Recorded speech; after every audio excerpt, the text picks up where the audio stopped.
Olá, axé e bênçãos a todas e todos.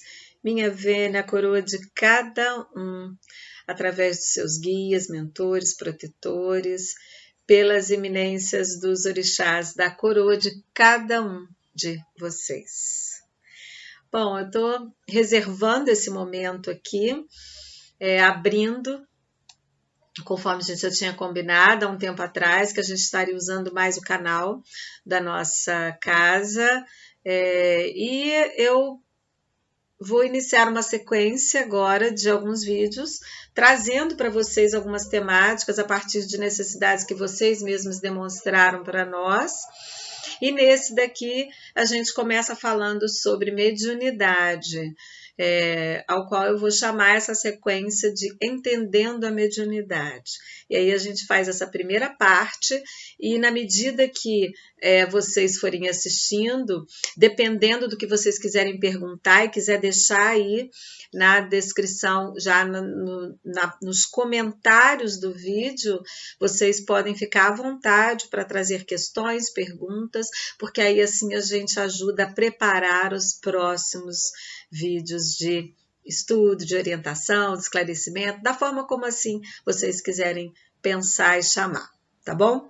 Eu sou Cláudia Conte, sacerdotisa, e a Cláudia, que dirige a Casa Amigos da Paz, Campo de Oxóssi Ogum, Comunidade Legião Azul, em Leopoldina. Estou me colocando à disposição para compartilhar com vocês um pouco da minha vivência, dos meus estudos, né, da forma como eu entendo o sagrado e entendo a espiritualidade a partir também da minha própria vivência e experiência. Então, vamos lá, fiquem à vontade, sejam todas e todos bem-vindos. O reino de Oloru, o reino de Oloru é por axé. É de axé o reino de Oloru, o reino de Oloru. Tudo aquilo que a gente traz e fala sobre isso é com base naquilo principalmente que a gente tem enquanto formações da própria espiritualidade, das entidades que se manifestam nas nossas casas religiosas, também como objeto de estudo, de observação, como aquilo que é possível da gente perceber e compreender como fundamento dos ritos sagrados, muito daquilo que já foi passado para nós também na tradição religiosa, ou estudos outros que são possíveis da gente desenvolver através daquilo que outros deixaram para nós enquanto registros. Às vezes, quando uma pessoa ela começa a caminhada dela, no desenvolvimento dela numa casa religiosa, é muito importante que a pessoa tenha o entendimento do que isso significa. Aqueles rituais que são feitos ali, que para muitos de vocês pode parecer que é um ritual, uma formalidade, quando vocês são chamados diante do altar, quando vocês estão no momento ainda de aspirantados, aguardando até o momento, porque existe toda essa trajetória, né? O aguardar até o momento de eu fazer a minha entronização oficial, o meu batimento de cabeça, o momento em que eu faço a minha entronização para iniciar o desenvolvimento. Todo esse movimento que para alguns de vocês pode parecer que é um ritual simbólico, que tem sim, é revestido de uma simbologia muito grande, mas ele tem um fundamento para além do simbolismo. Tudo que a gente falar em termos de prática religiosa, nós estamos falando de uma maneira que transcende a nossa existência física. Porque nós não estamos sozinhos. Nós não fazemos nada sozinhos. Nós temos um papel fundamental e aqueles que estão do lado, no outro plano, as equipes que nos assistem têm também o seu papel fundamental.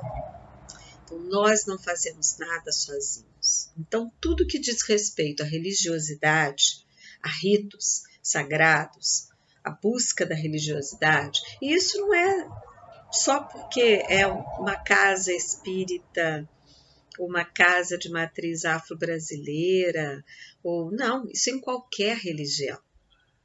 Nenhuma religião que busca o religare, que busca as forças, a nossa religação com o divino, com o sagrado, acontece somente sem existir algo além. Se é uma religação, se é acionar algo, se é elevar o nosso espírito, nós estaremos sempre tendo uma conexão que vai além desse plano aqui. E cada religião vai conceber isso da sua forma. E vai ter a sua comunidade espiritual à tua volta, dando a sustentação que necessita, conforme a afinidade, conforme aquilo que é acionado e dentro das possibilidades que é dada, né, às equipes assim de atuarem.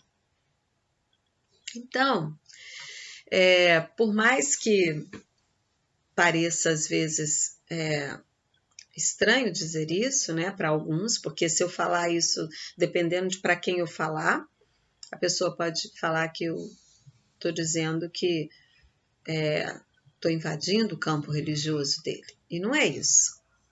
Eu estou dizendo que as equipes no plano astral são muito mais organizadas do que nós. E não há essas tantas discordâncias como acontece aqui. E há uma ajuda mútua, natural, daquelas equipes que têm condições de realizar este ou aquele ritual específico, este ou aquela acolhida, aquele trabalho, aquele socorro. E as roupagens, os instrumentos de fazer isso vão mudando conforme as necessidades. E também, muitas vezes, as configurações e manifestações dessas equipes espirituais, elas também vão se alternando diante de nós, quando nos é possível, assim, percebê-los, conforme, sim, a nossa maneira de, assim, né, conclamá-los, acioná-los, rogar por eles, né, dentro da nossa crença. Daquilo que nos é mais, vamos dizer assim, que nos coloca mais crentes na religiosidade que a gente está buscando, né? Então, é claro que em algumas crenças religiosas, um espírito que se manifesta de uma maneira mais à vontade, da nossa casa, por exemplo, vindo na figura de um grande caboclo, ele pode se manifestar num outro segmento religioso, numa outra roupagem. Não que ele não possa estar ali ou que ele deixa de ser da falange de caboclo. Mas se naquele momento for mais fácil para ele fazer o trabalho que ele tem para fazer com uma outra roupagem, que o coloque mais afinado com aquelas equipes que estão ali, assim será. E vice-versa, né? A grande diferença da Umbanda é que ela não faz ela não tem preconceito nenhum em relação a quem quer ou qualquer que seja o tipo de espírito e a roupagem que esse espírito vai vestir. Então, nós vamos ver no panteão de espíritos que trabalham na Umbanda, tanto espíritos que vêm vestidos de padre, de frade, de freiras, mas vamos ver índios, caboclos, pretos velhos, ciganos, cangaceiros, baianos, sertanejos, boiadeiros, inúmeras maneiras de se manifestar.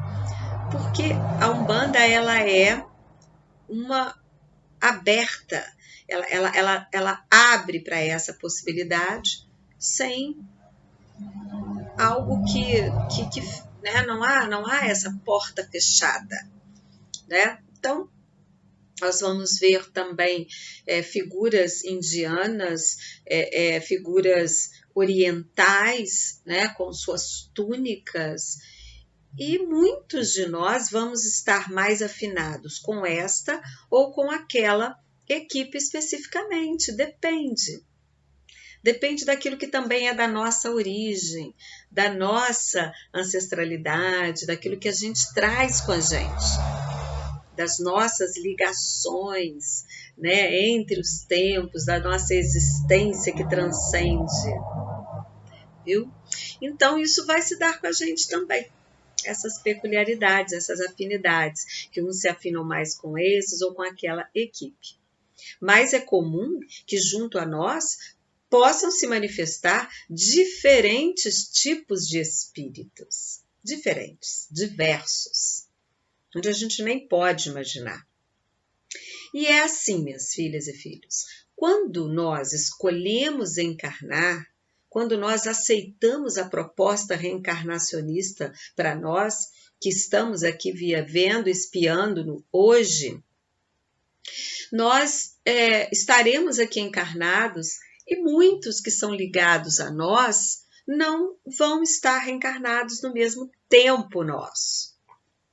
Mas acontece que a gente acumula ao longo da nossa caminhada muitas situações. Acumulamos situações de diferenças, situações de benesses, onde nós conseguimos construir coisas muito satisfatórias, interessantes com outros, e aí esses agora estão como grandes mentores junto a nós ali, espíritos amigos, né, conosco, mas nós também construímos divergências, diferenças, causamos embates, deixamos ao tempo marcas no tempo, quisilas.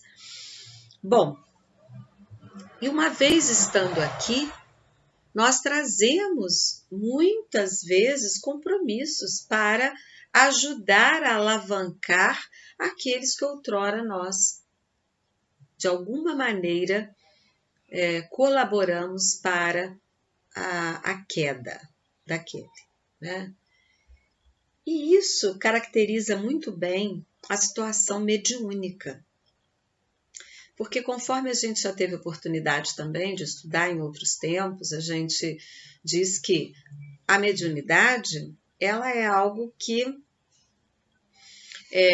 todas as pessoas que estão encarnadas têm um nível, um grau de sensibilidade. Todo mundo percebe um pouco o mundo sutil.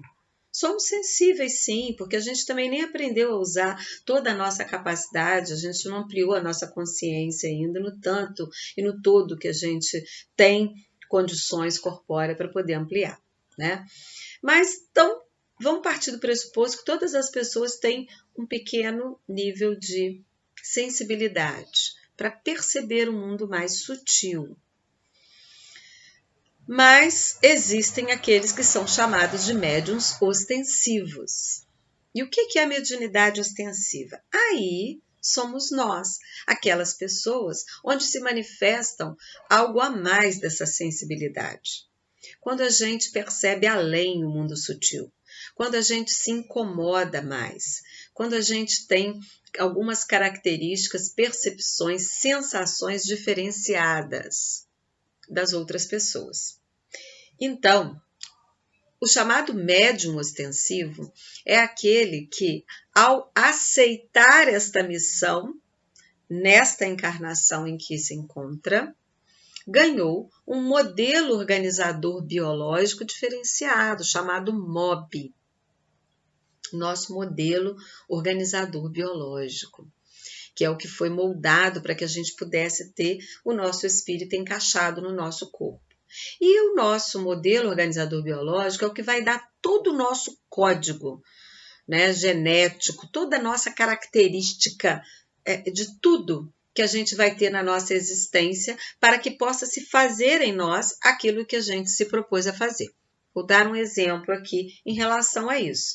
É o caso, por exemplo, de quando na nossa expiação a gente aceitou, a gente veio já com uma marca kármica no corpo, porque nós esmeramos muito o corpo em outra fase, por exemplo. Fui uma pessoa que teve um grande vício e que eu pejorei o meu corpo físico na outra existência, e por causa disso foi uma série de consequências que eu provoquei a mim mesmo, né? Bom, e agora eu fiquei com uma marca kármica no meu corpo astral. Então, quando eu volto, uma das minhas expiações vai ser conviver com os respaldos disso. E aí o meu modelo organizador biológico, vai já trazer uma fragilidade naquela região do meu corpo. Por exemplo, se eu fui uma pessoa que eu prejudiquei muito o meu pulmão, estou dando um exemplo aqui hipotético, né? Por uma opção minha, não tive nenhum cuidado comigo mesmo em relação a isso, e abusei, e esse abuso fez com que eu ficasse com o meu pulmão deteriorado. Então, eu venho na minha atual existência, eu posso ter no meu modelo organizador biológico um marcador, né, na minha genética, para que o meu pulmão tenha já uma fragilidade pulmonar, herança do que eu esmerilhei no passado. Então, esse é um exemplo que eu estou trazendo para vocês em relação a esse modelo organizador biológico, que é esse código genético nosso, sim, que tem a ver com a nossa herança familiar. A nossa própria herança familiar, ela vem carregada daquilo que nós temos para expiar enquanto linha genealógica nossa, enquanto nossa ancestralidade, enquanto aquilo que a gente traz conosco já na nossa trajetória de vida, nas respostas das gerações da nossa família, né? Entre a nossa linha familiar.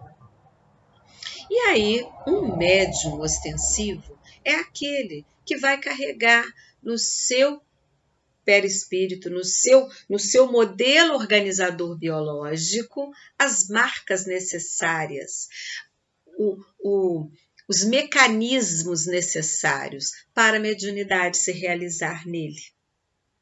Então, quando uma pessoa que é médium ostensivo fala assim, tem como tirar isso de mim, não?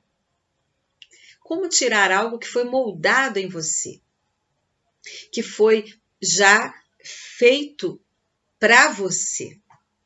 Porque aí a gente tem diferenças nos nossos chakras captores, que vão ter uma conformidade diferenciada, para que possam girar, abrir, fechar e provocar as captações quando necessário. Isso vai refletir nas nossas camadas e vai nos dar uma conformidade diferenciada nas nossas camadas. Teremos a nossa glândula pineal aqui, né? Também diferenciada lá dentro da nossa cabeça, para que ela possa provocar a expansão necessária, o reflexo nas demais glândulas do nosso corpo. Então, existe toda uma moldagem que ela é específica para o médium, que é ostensivo, que tem a chamada mediunidade ostensiva. E aí dá para entender o porquê que a gente não pode cair nessa ilusão de que alguém pode arrancar isso de você. Como arranca? Algo que foi o que te concebeu. Foi a forma que você foi concebido. Foi a sua moldagem no seu barro primordial. Né? Bom, e aí por quê? Porque quando a gente deu o aceite de vir assim, dessa forma, mas por quê, Mãe Cláudia, que eu venho assim? Porque você tem algo na sua história de passado, naquilo que você analisou quando se preparou para retornar a este plano, e que assim lhe foi mostrado e que houve um sim da sua parte para que você pudesse resgatar, né? Situações, desculpa, perdão, para que pudesse resolver uma série de diferenças Porque há algo que é importante compreender nessa oportunidade, que eu gosto de chamar de oportunidade, apesar de alguns acharem que é um fardo pesado, difícil de carregar, por que eu vim assim e tal. Mas eu vejo como oportunidade porque há uma característica no médium que não vai acontecer com outras pessoas que não têm mediunidade ostensiva, que é a capacidade que a gente tem de resolver situações que talvez nós levássemos 3, 4 existências para resolver. Porque quando nós somos colocados aqui e outros ligados a nós por desafetos ou não ficam lá no outro plano, nós temos a capacidade de intercambiar, mediar. E nós somos aqueles que vamos dar as condições para muitos outros se manifestarem através de nós. Então, numa vivência nossa, num círculo, né, num circuito encarnatório nosso, nesse tempo, e exercendo uma mediunidade ostensiva, nós podemos dar oportunidades para muitos. É como se houvesse uma fila junto a nós e a gente pudesse assim ir abrindo cada hora a porta para um. Porque nós somos a porta. Somos. Há uma ilusão de alguns, né, que às vezes confundem e acham que os espíritos enxergam todo mundo. O espírito que está vagando por aí, ele está enxergando todo mundo. Ele enxerga todos os encarnados.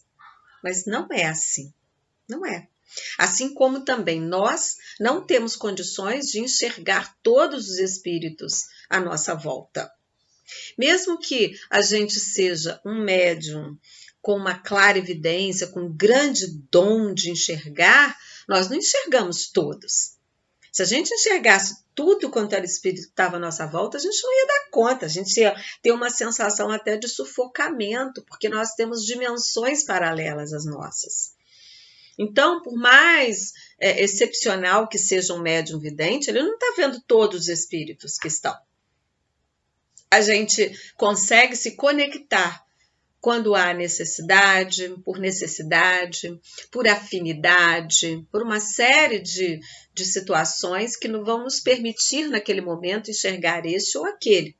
É por isso que é muito importante no trabalho de uma casa, quando a gente pergunta para um médium, para outro, o que ele viu, o que ele percebeu, né, quando estamos ali envolvidos naquele trabalho, porque não quer dizer que o sacerdote dirigente vai enxergar todos os espíritos que estejam ali se manifestando.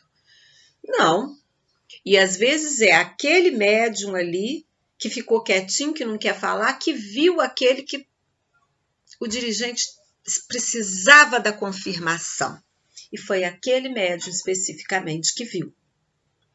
Então, por isso que é muito importante esse diálogo durante o trabalho, né? Porque cada um tem condições, às vezes, de estar enxergando, estar em sintonia com esse ou com aquele.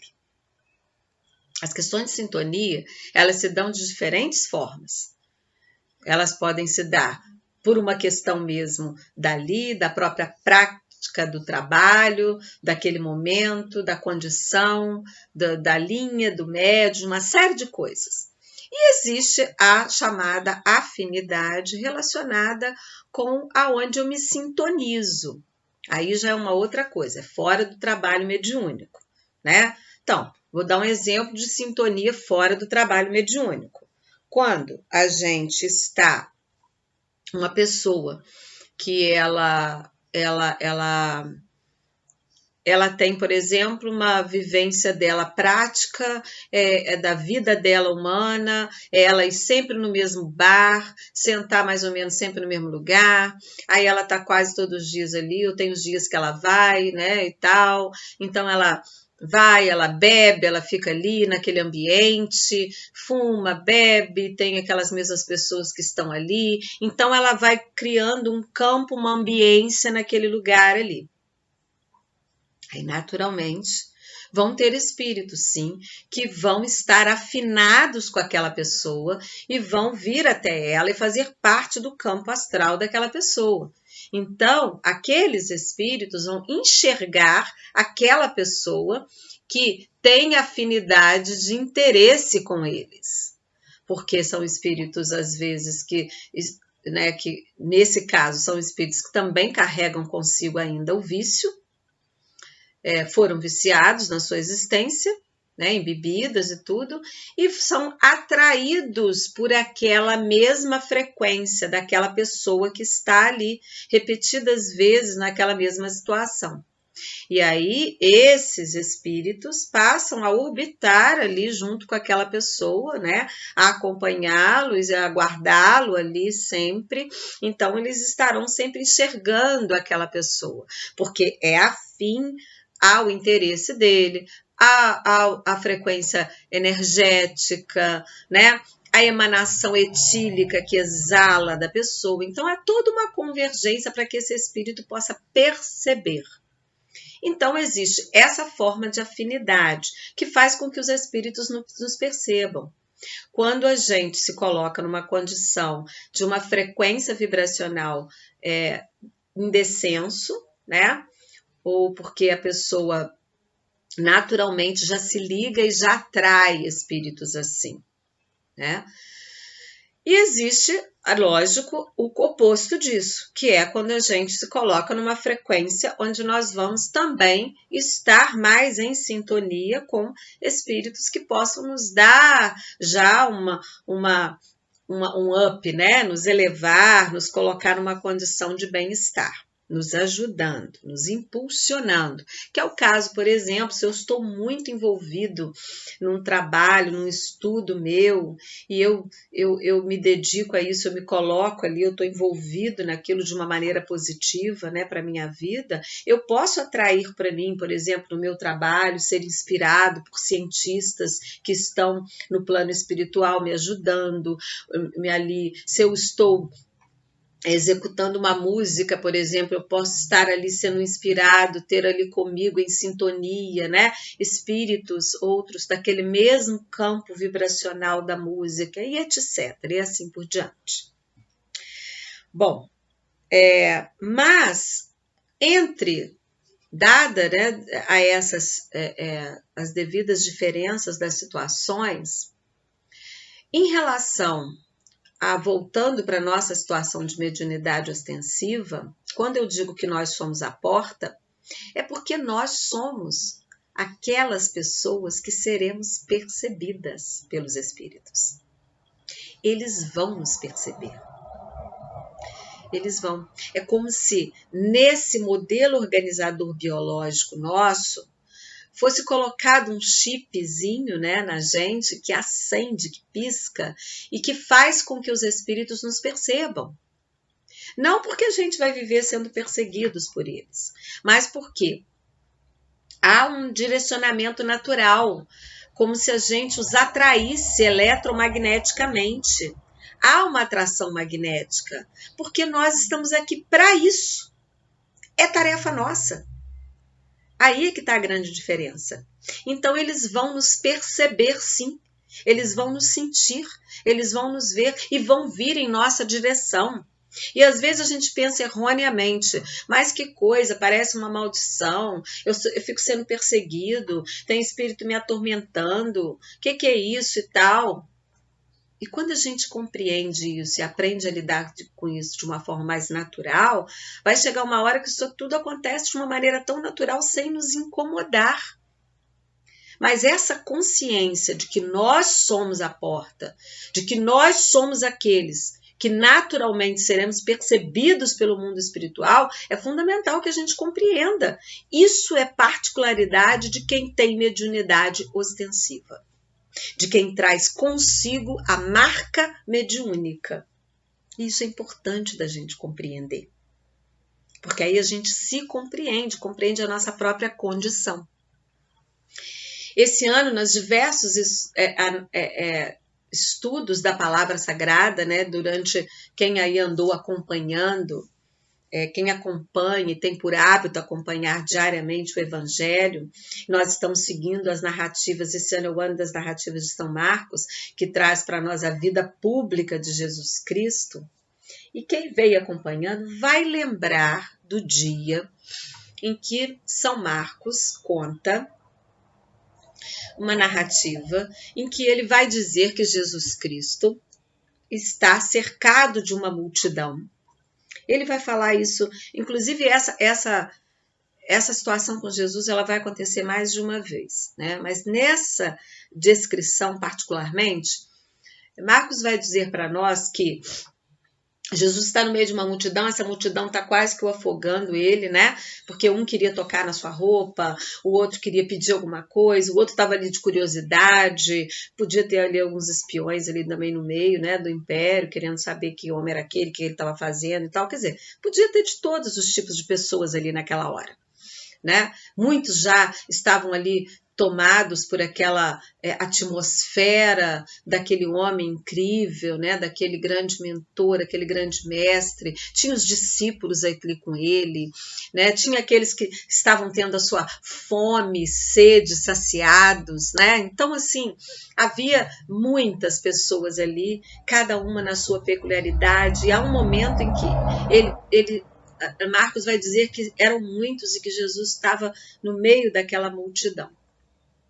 E eles estavam à margem das águas, estavam margeando, né, o mar.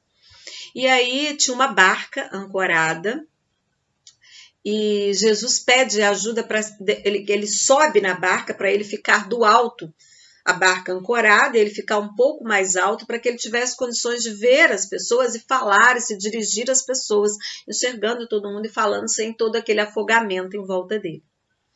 E aí o texto vai dizer para nós que nesse momento, quando Jesus sobe, que um espírito imundo, se a gente pegar uma outra tradução, está escrito o espírito impuro, às vezes a gente já vê imundo, impuro, ou seja, fica claro para a gente o reconhecimento de que espíritos se manifestavam através das pessoas. A gente vai ver isso em mais uma passagem da Bíblia. O possesso, né? Quando a pessoa foi retirado o espírito, foi retirado, né, aquele que estava possuído. A gente vai encontrar mais de uma passagem da Bíblia falando isso.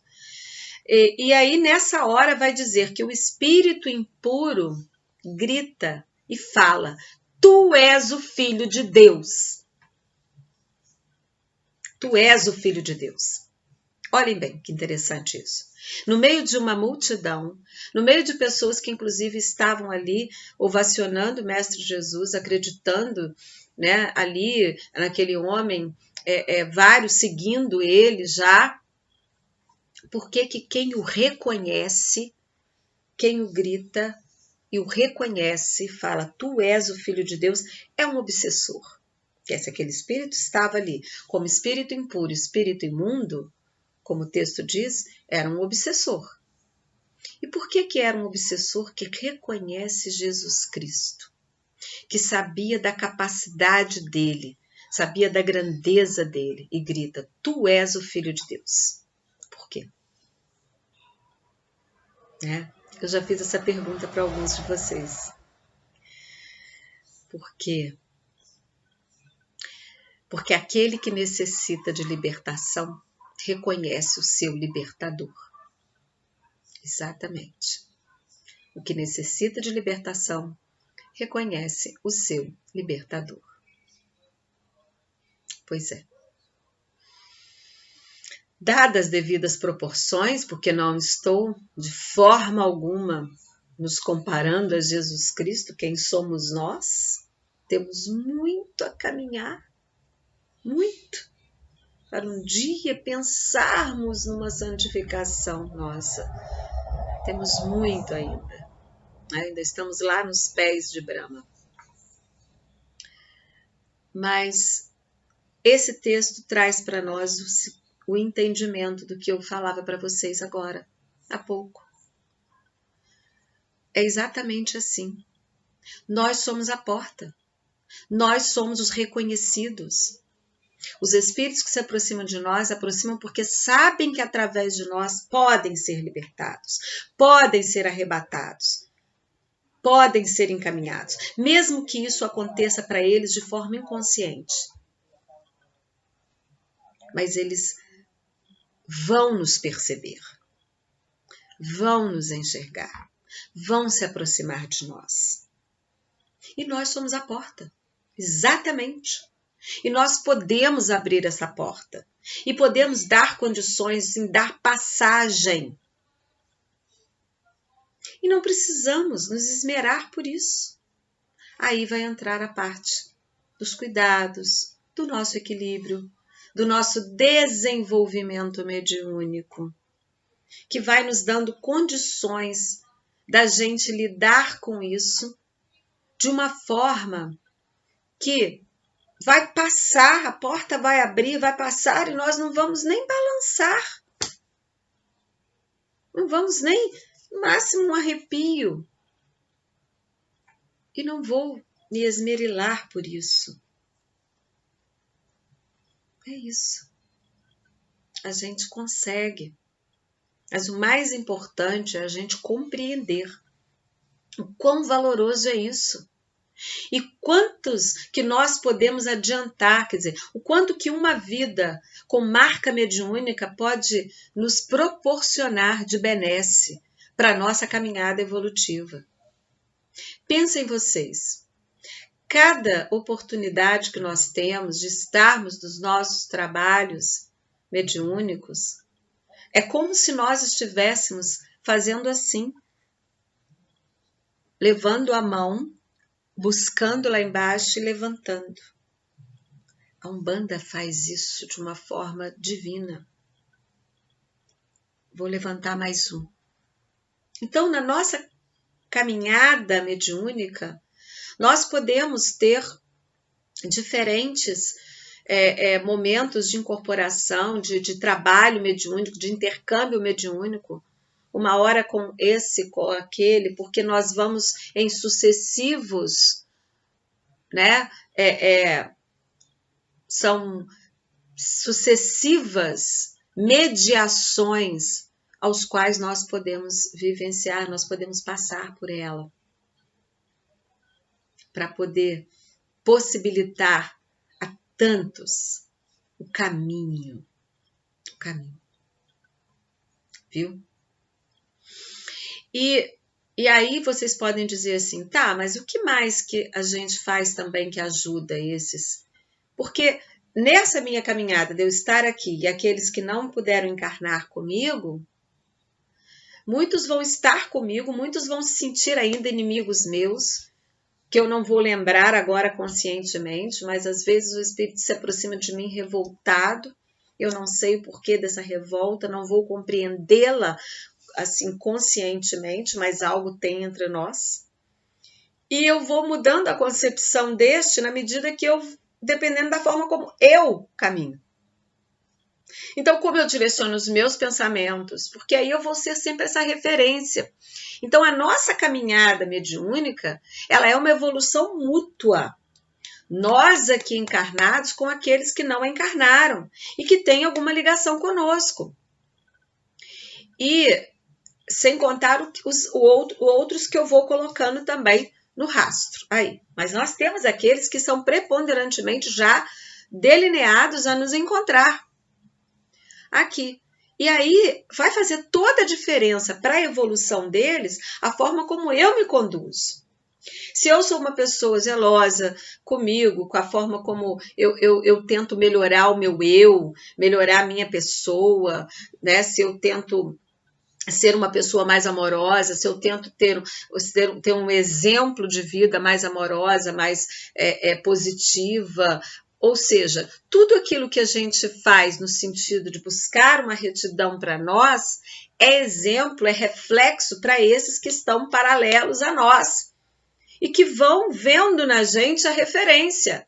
Agora, se eu faço o oposto disso, se eu estou perseguindo alguém, se eu estou maldizendo o outro, se eu estou falando mal, se eu estou criando intriga, se eu estou mostrando a esses que estão paralelos a mim, aqui evoluindo comigo, que esse é o caminho. Então, eu não estarei nem proporcionando um estado evolutivo para mim e nem para esses que estão ligados a mim. Então, a forma como a gente faz e conduz a nossa caminhada faz toda a diferença, junto a esses que estão paralelos a nós, também caminhando. E na medida que eu estou no meu trabalho mediúnico, quando eu estou ali, quando eu estou prestando ajuda a alguém, quando eu estou rezando por alguém, quando eu tiro uns minutos para rezar, para doar da minha energia, do meu plasma, eu estou conduzindo estes.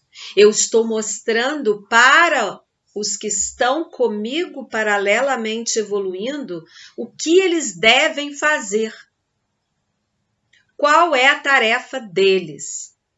Porque se eu penso bem para alguém, se eu faço um pedido para alguém, se eu rogo por alguém, aqueles que estão comigo vão aprendendo que é essa a ajuda. Isso é o que deve ser feito. Eu vou dando tarefas positivas e produtivas para aqueles que estão evoluindo comigo paralelamente.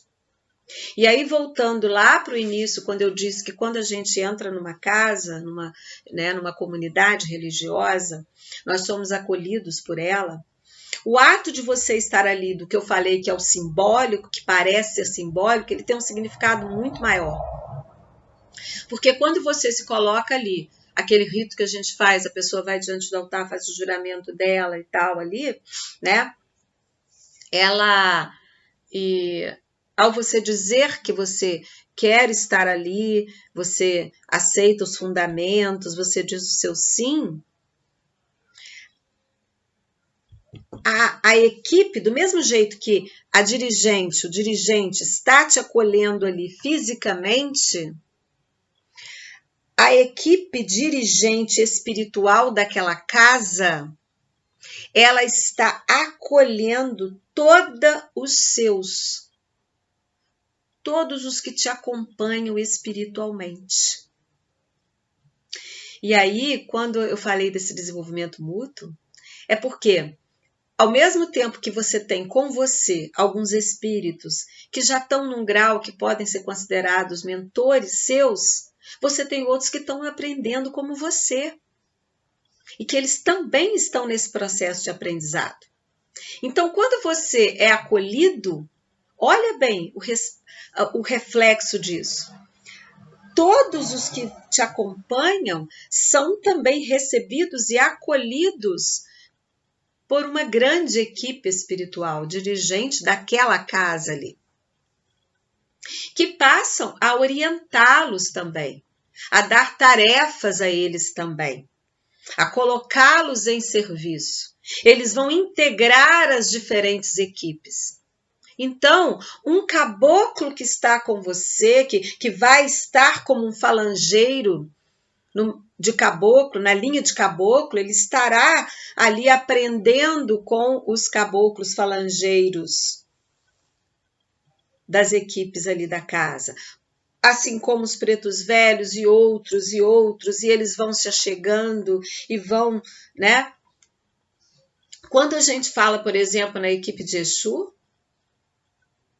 a ganga, que a gente fala ganga, né, dos Exus, existe toda aquela corte exuaica e o seu Exu, o seu guardião, vai fazer parte daquelas equipes exuaicas ali, como se fosse uma grande guardas, exércitos, né?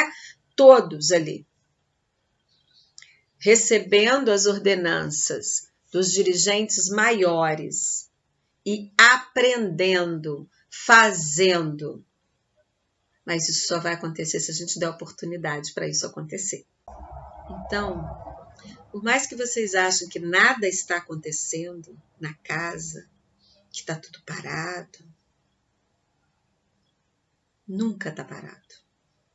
Nunca.